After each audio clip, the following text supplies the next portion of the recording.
So who knew that this was going to keep going on like this, which is actually a really good thing? I didn't think we'd ever even get the show made. I was trying to sell this show 5 years ago and nobody would buy it. For me, it was the most obvious show we've ever made because, you know, talent competitions are obviously doing well all over the world. So the idea of doing one show where there were no rules and any act could audition, to me was always a good idea, but it took a while. And then once we launched it in America, it took off, and it's in like 50, 60 countries now all over the world. I've always admired you because you have a great eye just for talent alone.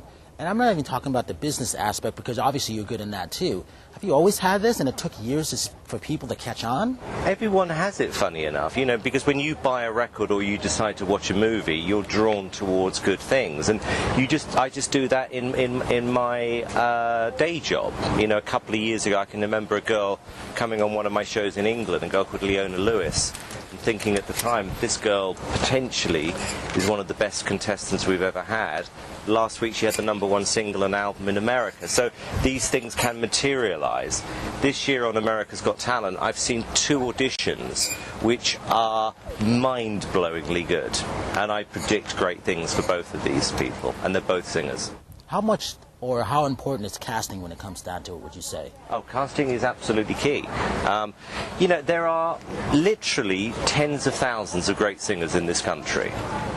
But it takes more than just being a good singer. You've got to have personality, you've got to be unique, you've got to have charisma. So you've got to find all those things. It's not just good enough anymore to be a good singer.